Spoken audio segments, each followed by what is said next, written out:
बहुत समय पहले की बात है। उत्तराखंड के घने जंगलों के बीच एक छोटा सा गांव बसा था जिसका नाम था कुंजवन। ये गांव चारों ओर से पहाड़ियों और घने जंगलों से घिरा हुआ था। गांव के लोग सीधा साधा जीवन जीते थे और बाहर की दुनिया से बहुत कम ही संपर्क में आते थे। लेकिन इस गांव की एक बात बहुत खास थी और वह थी इस गांव का भयानक रहस्य।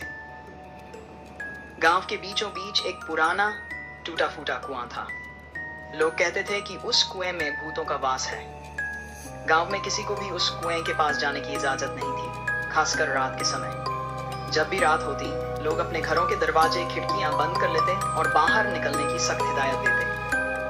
कहते थे कि जो भी उस कुएं के पास रात में गया वह कभी लौटकर नहीं आया। एक दिन गांव में एक युवक अजय आया। अजय एक पढ़ा लिखा और साहसी लड़का था जो अंधविश्वासों में यकीन नहीं करता था। वह गांव के रहस्यमय किस्सों को सुनकर बहुत उत्सुक हो गया।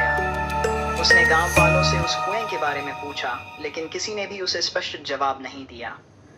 सबने उसे सिर्फ एक ही सलाह दी, रात में उस कुएं के पास मत जाना। लेकिन अजय के मन में जिज्ञासा और साहस दोनों थे। वह इस रहस्य का पता लगाना चाहता था। एक रात जब पूरा गांव सो रहा था, अजय ने अपनी टॉर्च और कुछ जरूरी सामान लेकर उस कुएं के पास जाने का फैसला किया। जैसे ही वह कुएं के करीब पहुंचा, उसे एक अजीब सी ठंडक महसूस हुई। हवा में सन्नाटा था, जैसे कोई अनहोनी होने वाली हो। अजय ने अपनी टॉर्च जलाई और कुएं के अंदर झांका। कुएं का पानी काला और ठंडा था। अचानक उसे ऐसा महसूस हुआ कि कुएं के अंदर कुछ हलचल हो रही है। उसने ध्यान से देखा तो उसे कुएं के पानी में किसी की परछाई नजर आई। वह चौंक गया और जल्दी से पीछे हट गया। तभी कुएं से एक बेहद डरावनी आवाज आई, जैसे कोई रो रहा हो या चीख रहा हो। अजय का दिल जोर जोर से धड़कने लगा, लेकिन उसने खुद को संभाला और उस आवाज का पीछा करने का फैसला किया। उसने एक रस्सी निकाली और कुएं के अंदर उतरने की तैयारी करने लगा। जैसे ही वह कुएं के अंदर उतरा, उसे एक तेज हवा का झोंका महसूस हुआ और अचानक कुएं का पानी उबालने लगा। अजय ने घबराते हुए अपने चारों ओर देखा, लेकिन कुछ नहीं दिखा। तभी अचानक एक भयानक चेहरा पानी से उभर आया। उसकी आंखें खून जैसी लाल और चेहरा विकृत था। वह चेहरा अजय की तरफ बढ़ा और जोर से चिल्लाया, क्यों आया है तू यहाँ? वापस जा, नहीं तो तेरा भी यही हाल होगा। अजय ने डर के मारे रस्सी को जोर से पकड़ा और ऊपर की तरफ चढ़ने लगा, लेकिन वह चेहरा उसके पीछे पीछे ऊपर आने लगा। अजय जैसे तैसे कुएं से बाहर निकला और तेजी से गांव की तरफ भागा। उसने गांव के बीच पहुंचकर शोर मचाया, लेकिन कोई भी उसके पास नहीं आया। पूरा गांव सन्नाटे में डूबा हुआ था। तभी अचानक उसे एहसास हुआ कि गांव की हर चीज बदल गई है।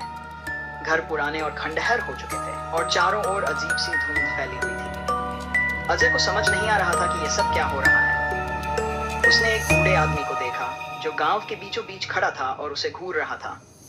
अजय ने उस आदमी से पूछा, यह सब क्या हो रहा है? गांव ऐसा क्यों दिख रहा है? बूढ़ा आदमी धीरे धीरे अजय की तरफ बढ़ा और बोला, तूने उस कुएं का रहस्य जानने की कोशिश की, अब तुझे इसका खामियाजा भुगतना पड़ेगा। यह गांव अब तेरा कब्रगाह बन जाएगा। अजय के पसीने छूटने लगे और उसने भागने की कोशिश की, लेकिन उसके पैर जैसे जमीन से चिपक गए थे। बूढ़ा आदमी उसके पास आकर बोला, इस गांव में कोई भी बाहर नहीं जा सकता। तूने भूतों को छेड़ा है, अब तेरी आत्मा यहीं भटकती रहेगी। अजय को एहसास हुआ कि उसने बहुत बड़ी गलती कर दी है। अब वह गांव में फंस चुका था और उसे कभी मुक्ति नहीं मिलेगी। वह बूढ़ा आदमी अचानक गायब हो गया और अजय को चारों ओर से भूतिया आवाजें सुनाई देने लगी। उसे लगा कि कोई उसके चारों ओर घेरा बना रहा है। और फिर अचानक वह खुद को गांव के बीचों बीच खड़ा पाया, लेकिन अब वह गांव पहले जैसा नहीं था। वह अब भूतों का बसेरा बन चुका था और अजय अब उन्हीं में से एक हो चुका था। अब वह गांव में आने वाले हर किसी को अपनी कहानी सुनाता, लेकिन उसे कोई सुन नहीं पाता, क्योंकि अब वह खुद एक भूत बन चुका था। कहते हैं, आज भी अगर कोई उस गांव की तरफ जाता है तो उसे अजय की आवाज सुनाई देती है जो मदद के लिए पुकार रहा होता है। लेकिन अब कोई भी उस गांव की ओर जाने की हिम्मत नहीं करता। वह गांव जो कभी लोगों के जीवन का हिस्सा था, अब एक खौफनाक भूतिया गांव बन चुका है।